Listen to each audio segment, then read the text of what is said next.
Hey guys, welcome back to my channel. So আজকের ভিডিওটা হচ্ছে আমাদের সিলেট জার্নি নিয়ে। অ্যান্ড ভিডিওটা আমি গাড়ি থেকে শুরু করেছিলাম। আমার কাজিন আমার কোলের মধ্যে ঘুমিয়ে গিয়েছিল অ্যান্ড রাস্তায় অনেক জ্যাম ছিল, যার কারণে আমাদের কমলাপুর রেলওয়ে স্টেশনে যেতে একটু লেট হয়ে গিয়েছিল।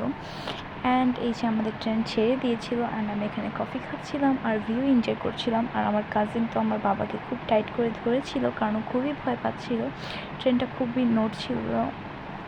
তো এখানে ন্যাচারাল ভিউজগুলো আমি এনজয় করছিলাম অ্যান্ড ও এনজয় করছিল খুব। অ্যান্ড বলতে গেলে আমি খুব কমই সিটে বসেছি অ্যান্ড দাঁড়িয়ে দাঁড়িয়ে ভিউগুলো দেখছিলাম অ্যান্ড এটা ছিল আমাদের সিট থেকে ভিউ।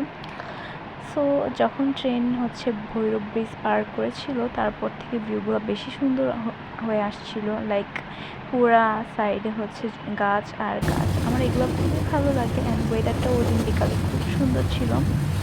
তো এখানে আমি ভিডিও করছিলাম অ্যান্ড এর মধ্যে বৃষ্টিও হয়েছিল, এটা আমার শ্যুট করা হয়নি।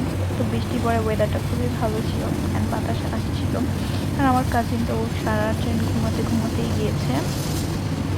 তো এই যে ন্যাচারাল আমাদের বাংলাদেশটা কিন্তু আসলে দেখতে খুবই সুন্দর। এটাকে যদি এক্সপ্লোর করে দেখা যায় তাহলে বোঝা যাবে কতটা সুন্দর।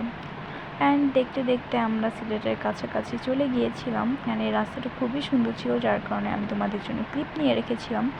অ্যান্ড আমাদের ইয়াটা ছিল একেবারে লাস্টে। সো এইদিকে আমি আর কোনো ক্লিপ নিতে পারিনি, একদম বাসায় যেয়ে নিয়েছি। আর এই যে আমার কাজিন আমার সাথে শুয়েছিল, খুবই টায়ার্ড ছিল আর বাইরে খুবই বৃষ্টি ছিল, যার কারণে বেশি কিছু ক্লিপ নিতে পারিনি। রাত্রেবেলা আমরা ঘুমিয়ে গিয়েছিলাম অ্যান্ড ওই দিন সারা রাতে বৃষ্টি হয়েছিল। আর আমি এখান থেকে ওদের ঘরের একটু ভিডিও করে নিচ্ছিলাম। ওদের বাসাটা আসলে খুবই সুন্দর, আমি তোমাদেরকে নেক্সট ভিডিওতে শ্যুট করে দেখাবো না। তো থ্যাংকস ফর ওয়াচিং গাইস।